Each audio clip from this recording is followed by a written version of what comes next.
नमस्कार मंडळी, स्वागत आहे आपलं रंग अंतरंगातले या चॅनलवर.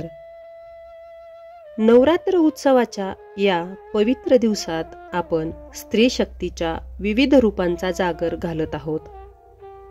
आज आपण भेटणार आहोत त्या स्त्रीला जिला जग करुणा माता म्हणून ओळखते, त्या म्हणजेच मदर तेरेसा. आई हा शब्दच जगण्याचा सर्वात मोठा आधार आहे.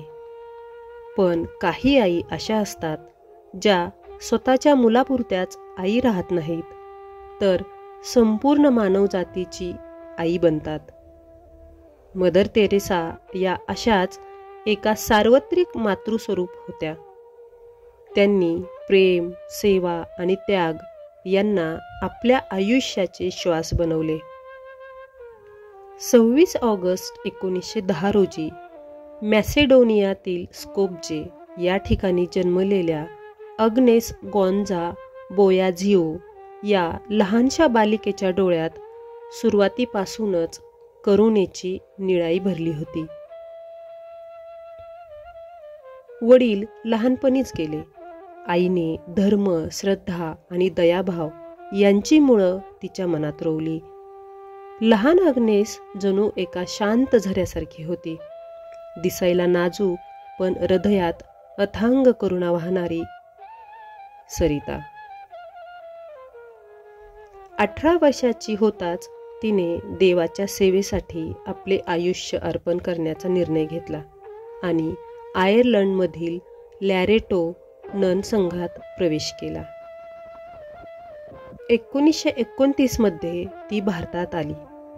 कोलकात्याच्या धुळकट रस्त्यावर गर्दीच्या झोपडपट्ट्यांमध्ये तिने मानवी दुःखांचे समुद्र पाहिले.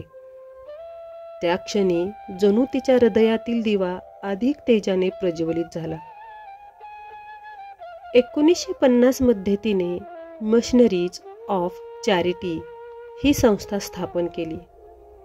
तिच्या करुणामय हातांनी जखमी, उपाशी, रोगट, निराधार, दुःखी लोकांना स्पर्श मिळाला आणि त्यांचे जीवन उजळले. कुष्ठरोग्यांना समाजाने हद्दपार केले होते, पण मदर तेरेसा त्या जखमांवर औषध नव्हे तर प्रेमाचा फुंकर मारत होती. जणू एखादी दीपशिखा होती, अंधारात दिशाहीन भटकणाऱ्या जीवांना प्रकाश दाखवणारी. मदर तेरेसा स्वतःकडे काहीच ठेवत नसत. तिच्या आयुष्यातील प्रत्येक क्षण, प्रत्येक श्वास तिने गरिबांना अर्पण केला. ती म्हणायची, आपण मोठी कामं करू शकत नाही, पण मोठ्या प्रेमाने छोटी कामं करू शकतो. हेच तिच्या सेवा कर्माचं बीज होतं. तिच्या प्रत्येक कृतीत माया होती आणि प्रत्येक स्मितात परमेश्वराचा आशीर्वाद होता. मदर तेरेसांना 1962 मध्ये पद्मश्री, 1980 मध्ये भारतरत्न आणि जगातील सर्वोच्च सन्मान असलेला नोबेल शांतता पुरस्कार 1979 मध्ये देण्यात आला. अशा अनेक गौरवांनी सन्मानित करण्यात आलं, पण तिला पुरस्कारांपेक्षा एखाद्या रुग्णाच्या चेहऱ्यावरचं हास्य अधिक मौल्यवान आणि पुरस्कारासारखं वाटत होतं. 5 सप्टेंबर 1997 रोजी ही करुणा माता अनंत प्रवासाला निघून गेली, पण तिची शिकवण अजूनही आपल्याला सांगते, खऱ्या नवरात्रीची पूजा म्हणजे केवळ आरत्या नाही, तर दुसऱ्यांच्या दुःखात सहभागी होणे. देवीचं एक रूप आपण शक्तीत, सामर्थ्यात पाहतो, तर दुसरं रूप आपण करुणा आणि मातृत्वात पाहतो.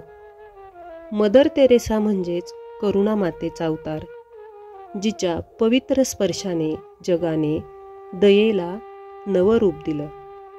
आईचा हात जसा जखमेवर फुंकर घालतो, तसाच तिचा स्पर्श दीनांना आधार देतो. करुणेच्या महासागरात ती दीप बनली, मदर तेरेसा म्हणून जगात अमर झाली.